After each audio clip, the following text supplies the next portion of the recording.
नमस्कार। अजय चतुर्वेदी। पहलगाम प्रकरण से लेकर के जाति जनगणना के ऐलान तक के बाद देश में कुछ अलग तरह का माहौल बना हुआ है। एक तरफ जहां पूरा देश दुश्मन देश पाकिस्तान को सबक सिखाने की मांग लगातार जारी रखे हुए है, सरकार की तरफ से बहुत कुछ कदम उठाए जाने का दावा भी किया गया है। वहीं जाति जनगणना का जिस तरह से फैसला किया गया है, मंजूर किया है केंद्र सरकार ने, मोदी सरकार ने, उसे लेकर के भी काफी असमंजस की स्थिति है।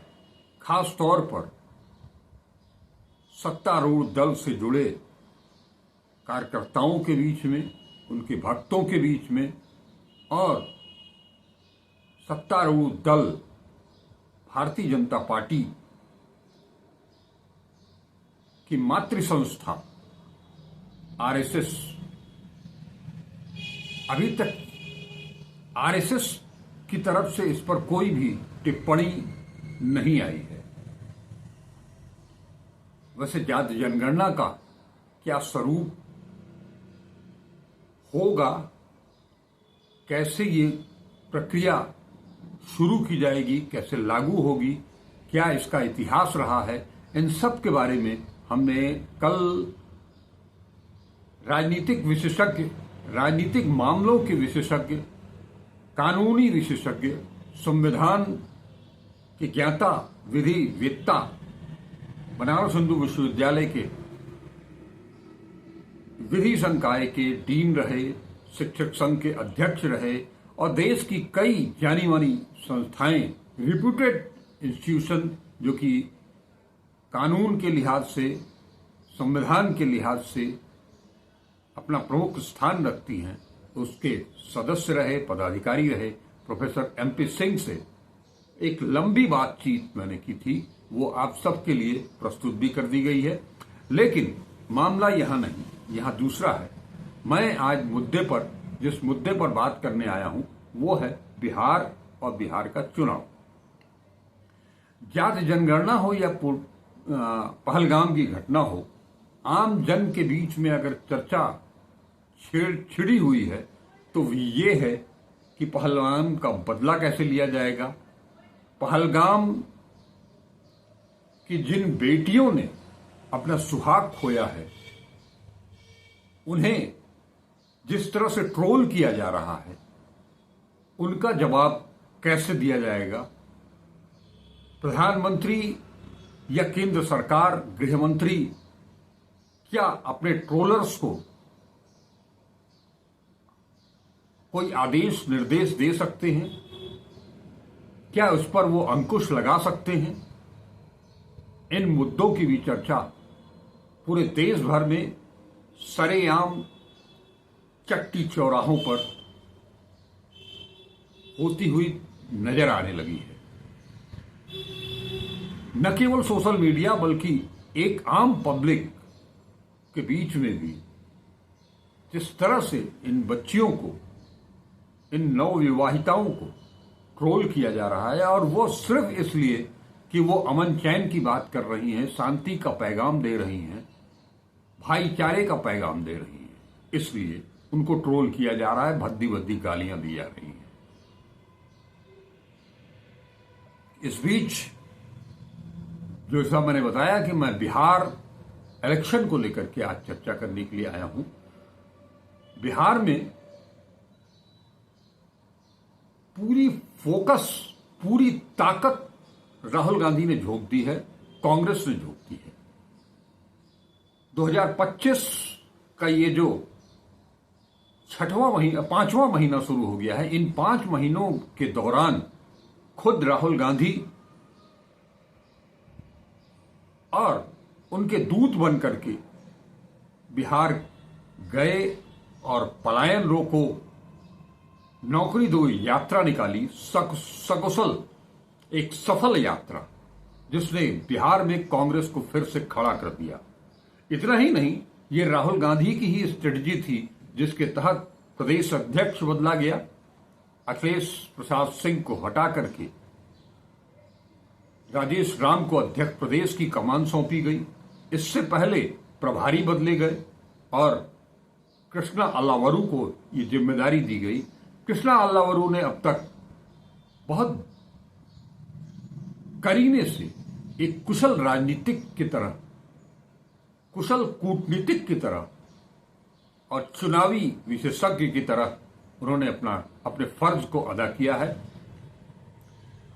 वहीं कन्हैया कुमार ने, जैसा मैंने बताया, कि एक कांग्रेस के फेवर में एक माहौल बना दिया उनकी इस यात्रा ने। और साथ ही जिस तरह से ये बदलाव हुए, जिलाध्यक्षों को बदला गया और उसकी मॉनिटरिंग भी की जा रही है। जैसे कि गया में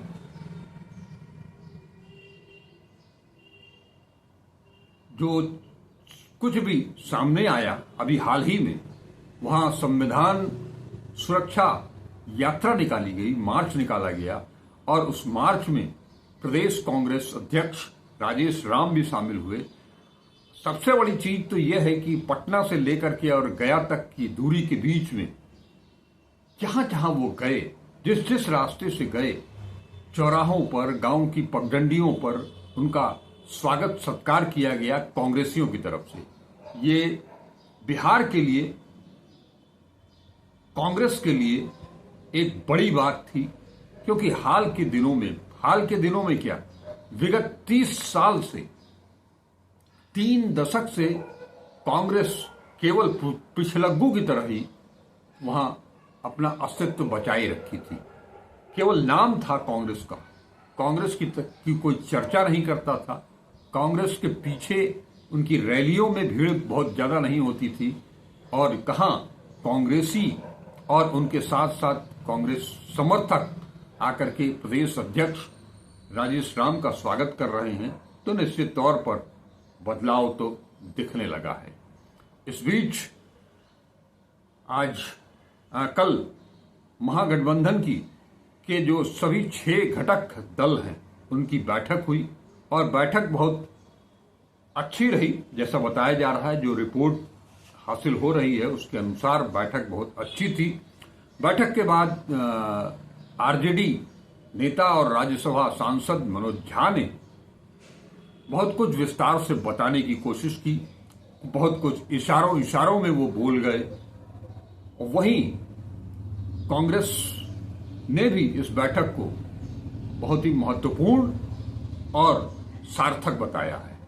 इस महत्वपूर्ण बैठक में, जैसा मैंने बहुत पहले आपको बताया था कि जो पहली दूसरी बैठक हुई थी, जिसमें एक संयोजक नियुक्त किया गया था, संयोजक मंडल नियुक्त किया गया था और उसका चेयरमैन, कोऑर्डिनेशन कमेटी का चेयरमैन तेजस्वी को बनाया गया था, तेजस्वी यादव को, जो कि आरजेडी की तरफ से मुख्यमंत्री का चेहरा भी है। कल की बैठक के बाद अब ये तय हुआ है कि जो चुनाव की घोषणा होने के पहले, यानी जैसा कि उम्मीद की जा रही है कि सितंबर में चुनाव की घोषणा हो जाएगी, नोटिफिकेशन चुनाव आयोग जारी कर देगा, तो सितंबर के पहले तक की ये कोशिश है कि पूरे बिहार के हर जिले में, हर प्रखंड में, हर ब्लॉक में, यहां तक कि बूथ तक एक ऐसा एकजुट साझा समन्वय हो ताकि किसी को किसी तरह की कोई अड़चन न हो। मनोज झा ने साफ स्पष्ट किया है कि सभी 243 सीटों पर इंडिया गठबंधन चुनाव लड़ेगा। चुनाव चिन्ह भले ही अलग अलग हों, लेकिन उम्मीदवार इंडिया गठबंधन का होगा। इस लिहाज से ऐसी तैयारी की जा रही है कि ऊपर से जो मैसेज जाए वो नीचे तक, बूथ लेवल तक बहुत आसानी से पहुंच सके। और केवल संदेश की ही बात नहीं है, हर बूथ पर पूरी इंडिया गठबंधन, जिसमें आरजेडी भी है, जिसमें कांग्रेस भी है, जिसमें वीआईपी भी है, फिलहाल सीपीआई है, सीपीएम है और सीपीआई माले भी है। इन सब को लेकर के आपस में इस तरह का वो होना चाहिए समन्वय, ताकि कोई भी वोट इधर से उधर न होने जाए, वोट न खिसकने पाए, साथ ही वोटर लिस्ट में कोई गड़बड़ी न होने पाए, इस बात पर भी फोकस हो। क्योंकि वोटर लिस्ट सत्तारूढ़ दल का एक बहुत बड़ा टूल है, जिसका खुलासा अभी महाराष्ट्र के विधानसभा चुनाव में हुआ है, जिससे लेकर के कांग्रेस, राहुल गांधी और समूचा विपक्ष चुनाव आयोग पर लगातार आरोप मढ़ रहा है, हमलावर है।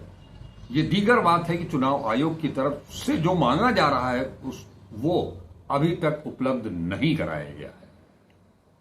इस मसले को केवल बिहार में नहीं, केवल महाराष्ट्र में नहीं, केवल हरियाणा में नहीं, केवल दिल्ली में नहीं, केवल देश में नहीं, बल्कि विदेशों में भी इसका डंका बजने लगा है।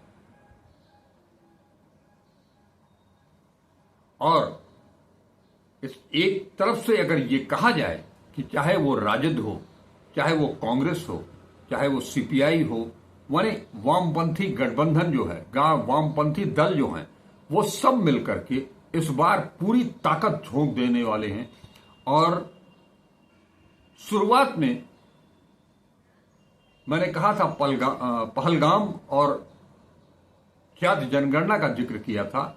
ये जो चुनाव होने जा रहा है, इस चुनाव में पहलगाम भी मुद्दा होगा और जाति जनगणना भी मुद्दा होगी। स्थानीय मुद्दे तो होंगे ही, लेकिन सेंट्रल जो मुद्दा है, केंद्रीय जो मुद्दा है, उसमें जाति जनगणना और पहलगाम जरूर होगा। जाति जनगणना पर विशेष ध्यान देने की जरूरत भी है, और क्योंकि ये विपक्ष का ही मुद्दा है, चाहे वो राहुल गांधी इस पर 2-2.5 साल से लगातार आक्रामक रहे हों, सदन से लेकर के सड़क तक, उसी तरह से तेजस्वी यादव भी जाति जनगणना को लेकर के काफी आक्रामक रहे हैं केंद्र सरकार के ऊपर, भारतीय जनता पार्टी के ऊपर, एनडीए के ऊपर। ये इस बीच जो घोषणा हुई उसका सभी ने स्वागत किया। मैंने आपको बताया था कि तेजस्वी यादव ने बाकायदे प्रधानमंत्री को इस मामले में पत्र भी भेजा है, उन्होंने कुछ 2-3 मांगे भी रखी हैं। वहीं एनडीए की अगर बात करें तो एनडीए की तरफ से अभी गठबंधन कैसे बनेगा, कौन होगा, किसको क्या मिलेगा, मुख्यमंत्री का चेहरा कौन होगा, ये इसमें से कुछ भी तय नहीं है।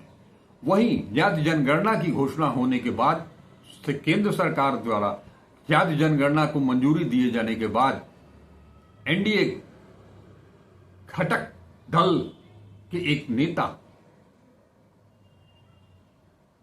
जो बाकायदे विरासत संभाले हुए हैं रामविलास पासवान की, उनका कहना है कि गणना तो हो, लेकिन उसकी संख्या, उसके आंकड़े सार्वजनिक न किए जाएं। इस बात पर भी आरजेडी नेता मनोज झा ने बहुत चुटकीले अंदाज में उसका जवाब दिया कि एक बड़े नेता का ऐसा ऐसा कहना है, तो जो आंकड़े आएंगे जाति जनगणना के बाद, उसको फूलों की गुलदस्तों की तरह क्या ड्राइंग रूम में सजाने के लिए रखा जाएगा। आंकड़े आएंगे, उन आंकड़ों का अध्ययन किया जाएगा और उन आंकड़ों के आधार पर जो वंचित हैं, जो दबे कुचले हैं, वो दलित हो, आदिवासी हो, पिछड़ा हो, अल्पसंख्यक हो, उन सबको उनका हक दिलाने के लिए हम सब एकजुट हैं। और अब हमारी जो ताकत है, हमारी जो दृष्टि है, वो और पैनी हो गई है, हमारी ताकत और मजबूत हो गई है। हम पल पल पर निगाह बनाए हुए हैं कि कैसे क्या होगा। अभी तो हम उनसे टाइमलाइन मांग रहे हैं, किस तरह से ये सारी प्रक्रिया अपनाई जाएगी, उसके बारे में हम चाह रहे हैं कि हमारे साथ बैठ करके विचार विमर्श हो। हम भी, ये राहुल गांधी ने भी प्रस्ताव रखा था कि वो इसका स्वागत करते हुए उन्होंने कहा था कि हम सरकार को मदद करने के लिए तैयार हैं। इस बीच जैसा मैंने बताया, और जो पहलगाम की घटना है और उस ढंग से, जिस ढंग से मैंने शुरू में कहा कि बच्चियों को, नवविवाहितों को जिस तरह से ट्रोल किया जा रहा है, और जो आईटी सेल है वो किस तरह से भद्दी भद्दी गालियां दे रहा है, अगर केंद्र सरकार, भारतीय जनता पार्टी इस पर जल्दी अंकुश नहीं लगाती है तो ये मुद्दा भी गर्मा जाएगा, निश्चित तौर पर गर्मा जाएगा। ये ट्रोल करने वाले ये विपक्ष के निशाने पर होंगे पक्का। कहीं न कहीं से खोज खाद करके ये मुद्दा मरने नहीं पाएगा।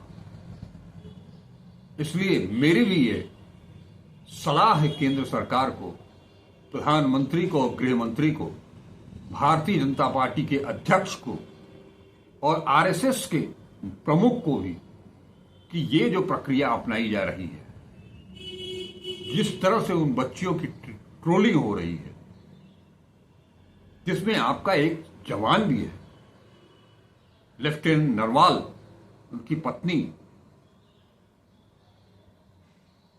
आखिर आप देश की हुकूमत आपके हाथ में है।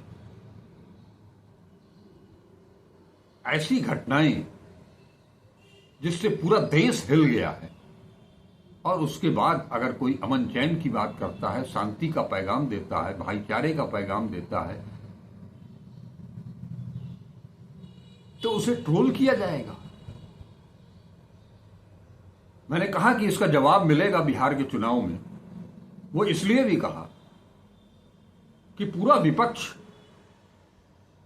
गांधी के आदर्शों पर, बुद्ध के आदर्शों पर, कबीर के आदर्शों पर उस तरफ चल निकला है, नानक के आदर्शों पर चल निकला है, जहां सत्य और अहिंसा के अलावा और कुछ भी नहीं है। अहिंसा में वो सारी चीजें आ जाती हैं।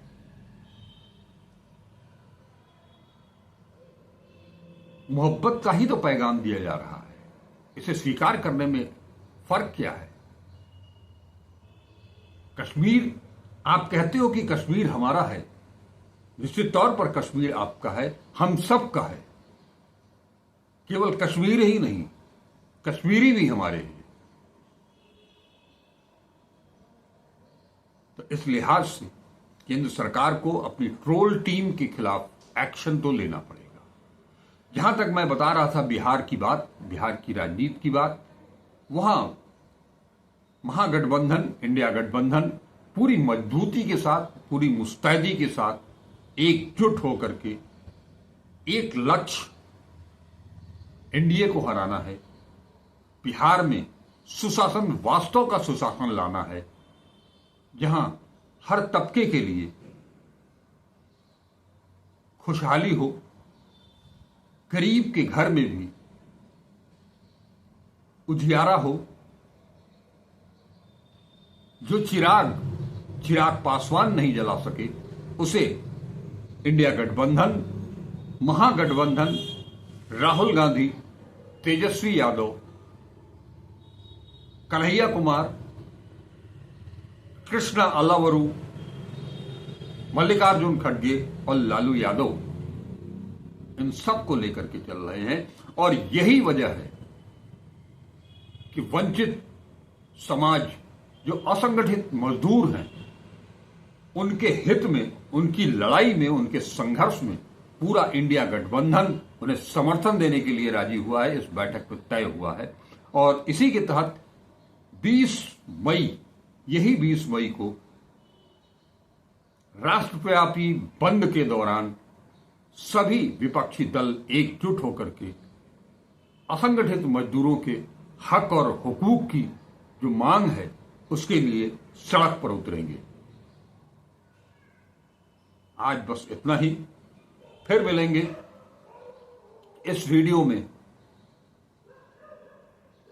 आपको क्या लगा, अपना जवाब कमेंट बॉक्स में जरूर दीजिएगा। वीडियो अच्छा लगे तो उसे शेयर करिएगा ज़्यादा से ज़्यादा, और अब तक अगर चैनल को सब्सक्राइब नहीं किया है तो उसे सब्सक्राइब जरूर कीजिएगा, हमारी मदद कीजिए। हम आपके पास बड़ी मेहनत के साथ खबरों को लेकर के आते हैं। नमस्कार, अजय चतुर्वेदी।